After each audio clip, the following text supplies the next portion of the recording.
Welcome to my channel Arise Learning with Nero.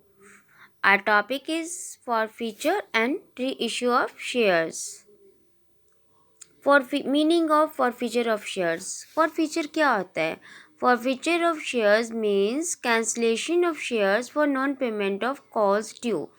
यानी कि जो कॉल्स ड्यू हो गई हैं उनकी जब पेमेंट नहीं होती तो शेयर्स जो हैं वो कैंसिल कर दिए जाते हैं. इट मीन्स फॉरफिट कर दिए जाते हैं. क्लियर?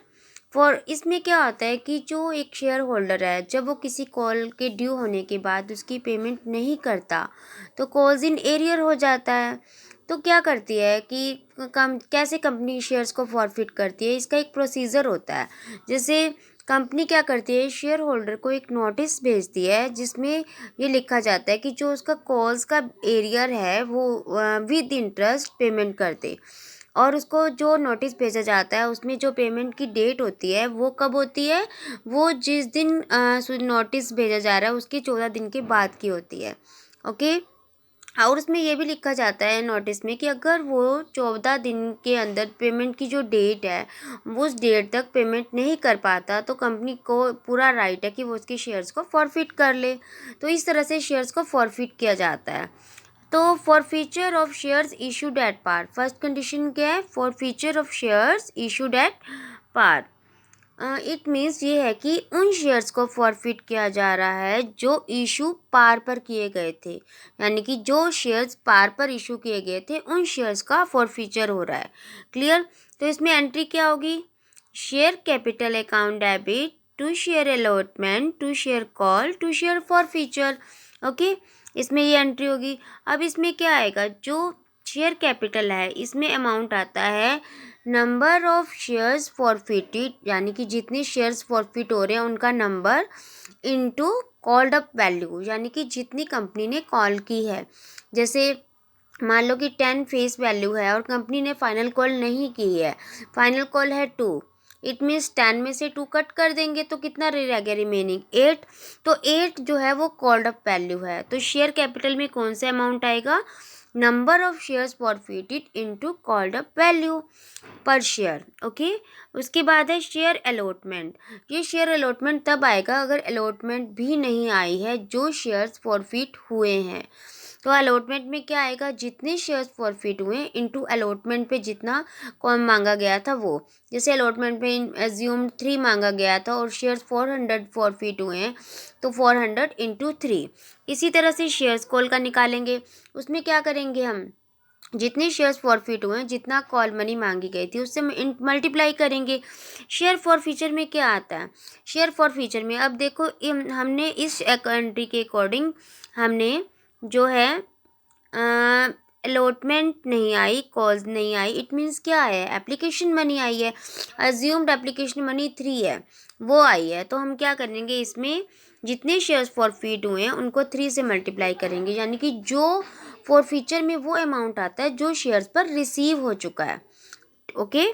अब जैसे इसका एग्जांपल देखो, ए लिमिटेड फॉरफिटेड 100 शेयर्स. एक शेयर कितने का है? 10. फुल्ली कॉल्ड अप, यानी कि पूरा मांगा हुआ है, फाइनल कॉल तक हुई है. For non payment of first call of 3 पर शेयर, फाइनल कॉल ऑफ 3 पर शेयर. क्या नहीं आया इसमें? फर्स्ट कॉल नहीं आई और फाइनल कॉल नहीं आई. तो क्या एंट्री होगी? देखो इसमें एंट्री होगी कि शेयर कैपिटल अकाउंट डेबिट. क्या क्या नहीं आया? जो नहीं आता वो एंट्री करते हैं. जैसे 2 share first call, 2 share final call और उसके बाद 2 शेयर फॉरफीचर तो आना ही है. पहले शेयर कैपिटल, फिर जो नहीं आया 2 share first call, then 2 share final call, then 2 share forfeiture. अब इसमें मैंने बताया था शेयर कैपिटल में हम कौन सा अमाउंट लेते हैं?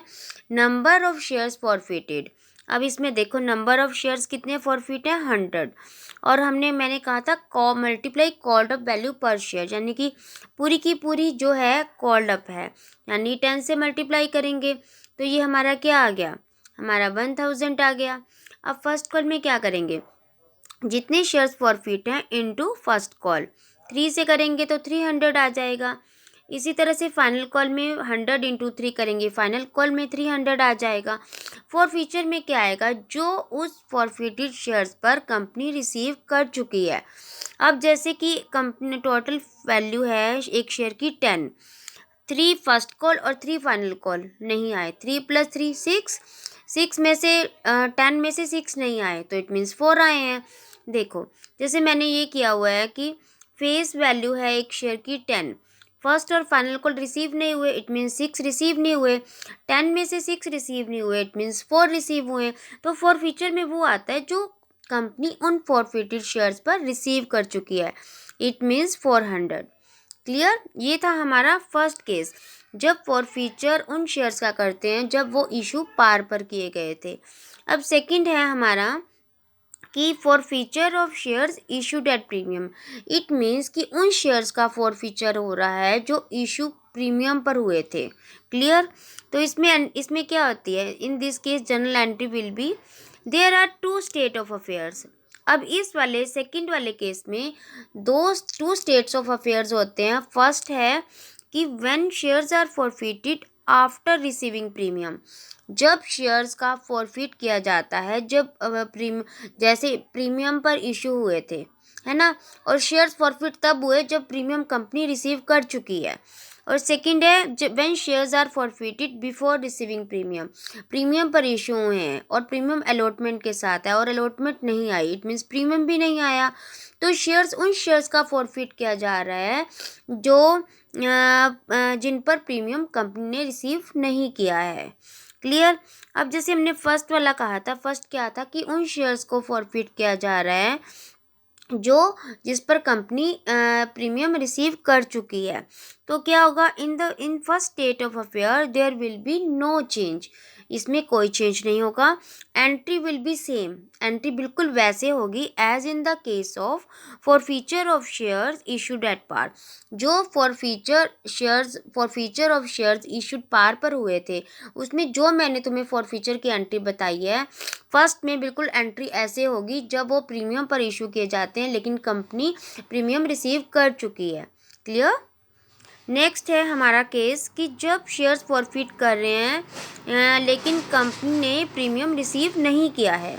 ठीक है, मान लो कि अलॉटमेंट पे प्रीमियम है, कंपनी ने अलॉटमेंट मनी रिसीव नहीं किया, ओनली एप्लीकेशन मनी रिसीव की है, तो तब क्या एंट्री होगी? तब एंट्री होगी share capital account debit, securities premium reserve account debit, to share allotment, to share call, to share forfeiture. अगर अलॉटमेंट नहीं आई तो कॉल तो ठीक है ना, आएगी नहीं तो शेयर फॉरफीचर। तो इसमें हम क्या करें, एग्जांपल देखो, डी लिमिटेड ने फॉरफिट किए कितने, 100 शेयर्स, एक शेयर कितने का है, 10, इशूड एट 30% प्रीमियम, यानी कि ये हमारी कंडीशन फुलफिल हो रही है कि जब शेयर इशू हुए तो प्रीमियम पर हुए, for non payment of allotment money, और अलॉटमेंट के साथ प्रीमियम है। इट मीन्स वो कंडीशन फुलफिल हो रही है कि कंपनी ने उन शेयर्स को फॉरफिट किया है जो इशू प्रीमियम पर हुए थे और प्रीमियम रिसीव नहीं हुआ। अगर अलॉटमेंट रिसीव नहीं हुआ, प्रीमियम अलॉटमेंट के साथ है, इट मीन्स कि प्रीमियम रिसीव नहीं हुआ। और फर्स्ट कॉल के 2 रिसीव नहीं हुए, सेकंड और final call has not yet been called, second और फाइनल कॉल तो हुई ही नहीं, 10 में से 2 सेकंड और फाइनल कॉल के मांगे नहीं गए हैं। तो मैंने एंट्री तुम्हें बताई थी, ये एंट्री होगी share capital account debit, securities premium reserve account debit, to share allotment, to share first call, to share forfeiture. अब इसमें देखो हम अमाउंट कैसे डालना है हमें। मैंने शेयर कैपिटल का फार्मूला बताया है कि number of shares forfeited, it means 800 into called up value. Called up value कितनी है, मैंने बताया कि एक 10 का शेयर है, 10 का शेयर है, उसमें से 2 नहीं मांगे गए तो 8 मांगे गए हैं, तो 8 से करेंगे, 800 इंटू 8, 8 8 जो 64, 6400। सिक्योरिटीज प्रीमियम रिजर्व अकाउंट, अब इसमें ये देखो इन्होंने कहा कि एक शेयर 10 का है और प्रीमियम है 30%। ये मैंने प्रीमियम निकाल के दिखाया हुआ है कि प्रीमियम कैसे निकालते हैं। जो शेयर की फेस वैल्यू है 30% है तो इंटू 30/100, तो ये 3 रुपीज़ प्रीमियम आ गया। क्लियर? 3 रुपीज़ प्रीमियम आ गया। और प्रीमियम यानी कि अलॉटमेंट मनी 5 की है, उसमें 3 प्रीमियम के हैं तो 2 दूसरे होंगे अलॉटमेंट के। ठीक है, तो प्रीमियम के 3 हैं तो 800 को हम 3 से करेंगे, 800 को हम 3 से करेंगे तो आ जाएगा 8 3 ज़ा 24, 2400। अलॉटमेंट में जो हम अमाउंट लेते हैं वो विद प्रीमियम लेते हैं, अलॉटमेंट विद प्रीमियम यानी कि 5, तो 800 इंटू 5 4000। फर्स्ट कॉल कितनी है 2, 800 इंटू 1600। और फॉरफीचर में क्या आएगा, जो कंपनी फॉरफिटेड शेयर्स पर अब तक रिसीव कर चुकी है। अब देखो, जब कंपनी ने अलॉटमेंट नहीं रिसीव की, फर्स्ट कॉल नहीं की, सेकंड कॉल मांगी नहीं गई, इट मीन्स क्या रिसीव किया, एप्लीकेशन मनी। अब हमें एप्लीकेशन मनी कितनी है ये नहीं पता। हमने क्या किया, देखो इसमें हमारे पास एक शेयर की वैल्यू है 10 फेस वैल्यू, उसमें से 2 तो अलॉटमेंट के हैं, 2 फर्स्ट कॉल के हैं और 2 सेकेंड कॉल के हैं। 2 2 2 और 6 -6 कर देंगे तो इट मीन्स प्रीमियम एप्लीकेशन के हैं 4। तो 800 इंटू 4 आ जाएगा कि सिर्फ एप्लीकेशन मनी रिसीव हुई है। 8 4 जा 32, 3200। क्लियर। नेक्स्ट हमारा टॉपिक है, अब मैंने तुम्हें क्लियर बता दिया कि जो फॉरफीचर ऑफ शेयर्स है वो कैसे करते हैं। क्लियर। आगे है री इशू ऑफ फॉरफिटेड शेयर्स, यानी कि जो शेयर्स फॉरफिट हुए हैं उनको दोबारा कंपनी री इशू कर देती है, दोबारा से इशू कर देती है। तो इसमें भी 3 केस हैं। जैसे फर्स्ट है कि व्हेन शेयर्स आर री इशूड एट पार, जब शेयर्स को कंपनी री इशू करती है पार पर, तब क्या एंट्री होगी, journal entry, bank account debit to share capital, simple entry. Bank जब शेयर्स री इशू किए जाते हैं पार पर, तो bank account debit to share capital. Example देखो कैसे पता चलेगा कि ये पार पर हैं। हमें दिया है जैसे 100 शेयर्स वर री इशूड एज फुल्ली पेड ₹4.10 पर शेयर, यानी कि फुल्ली पेड है ना, तो 10 का शेयर 10 पर, इट मीन्स पार पर। तो एंट्री तो ये होगी bank account debit to share capital. 100 का एक शेयर है और 10 उसकी वैल्यू है, तो 1000 आ जाएगा। क्लियर। ये था कि जब शेयर्स री इशू किए जाते हैं पार पर, 10 का शेयर 10 पर। क्लियर।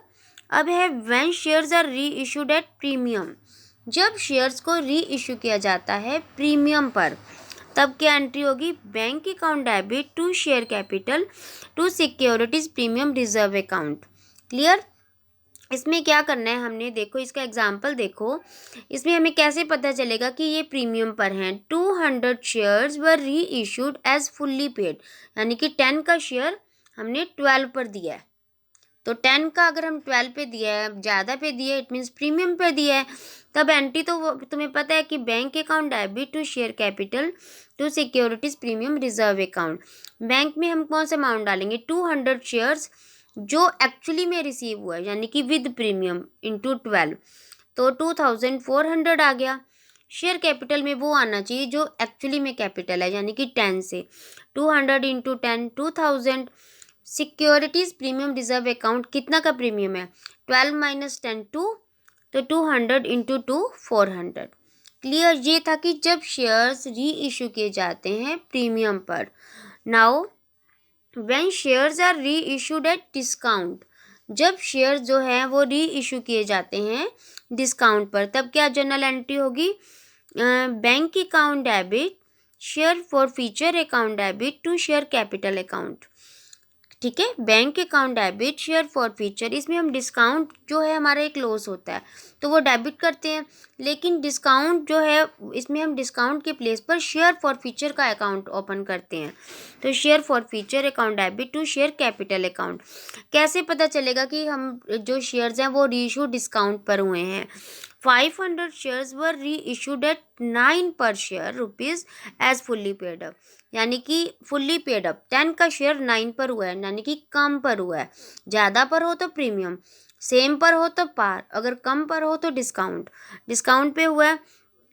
तो क्या एंट्री होगी, एंट्री तुम्हें पता है, bank account debit share forfeiture account debit to share capital account. Bank में वो आता है जो एक्चुअल में आया, यानी कि 9 के अकॉर्डिंग आया है, तो 500 इंटू 9 4500। और अगर डिस्काउंट कितना हो गया, 10 माइनस 9 1, तो 1 से करेंगे शेयर फॉर फीचर में 500 इंटू 1 500, और शेयर कैपिटल में जो उसकी फेस वैल्यू है 500 इंटू 10 5000। क्लियर। तो इस तरह से शेयर री इशू किए जाते हैं पार पर, प्रीमियम पर और डिस्काउंट पर। क्लियर। ओके गाइज, अगर तुम्हें मेरी वीडियो अच्छी लगी हो तो प्लीज़ लाइक करना और सब्सक्राइब करना, और आगे भी अगर तुम मेरी वीडियो देखना चाहते हो तो ज़्यादा से ज़्यादा शेयर करना। क्लियर। Okay, thank you.